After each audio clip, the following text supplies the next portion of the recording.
নমস্কার বন্ধুরা, West Bengal ICT school coordinator welfare অ্যাসোসিয়েশনের সাফল্যের আরেকটি পালক জুড়ল এবং সেই বিষয়টা নিয়েই আমি আজকের এই ভিডিওতে আপনাদের সামনে তুলে ধরব।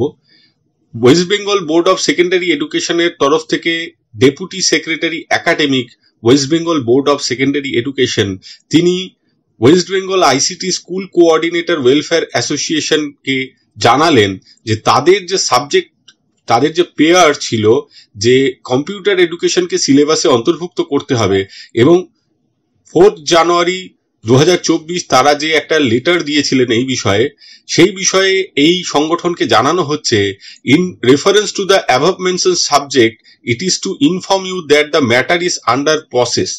অর্থাৎ আপনাদের সিলেবাসে অন্তর্ভুক্তর বিষয়টি কম্পিউটার শিক্ষাকে সেই বিষয়টি কিন্তু আন্ডার প্রসেসে রয়েছে এবং ডেপুটি সেক্রেটারির এই নোটিফিকেশনে সইও রয়েছে।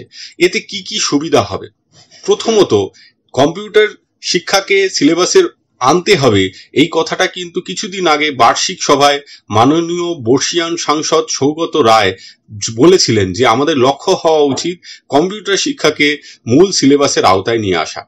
এটা নিয়ে আসতে পারলে যেটা হবে যে কম্পিউটার শিক্ষা সিলেবাসের অন্তর্ভুক্ত হলে প্রত্যেক স্কুলেই এটা কিন্তু বাধ্যতামূলক হয়ে যাবে।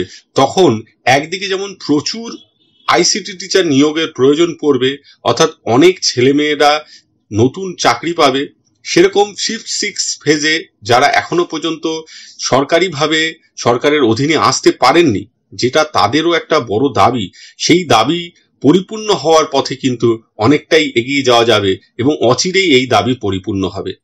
তৃতীয়ত, যারা অলরেডি সরকারের অধীনে চলে এসছেন তাদেরও কিন্তু 60 বছর পর্যন্ত চাকরি হলেও যখন সিলেবাসে অন্তর্ভুক্ত হবে তখন তার গুরুত্ব অনেক বাড়বে, ফলে সরকারকেও কিন্তু গুরুত্ব দিতে হবে আইসিটি টিচারদের। অর্থাৎ আইসিটি টিচাররা কিন্তু তাদের লক্ষ্যে এগিয়ে যাচ্ছেন সরকারকে পাশে রেখে। আজকে এই পর্যন্তই। সকলে ভালো থাকবেন, সুস্থ থাকবেন। ধন্যবাদ।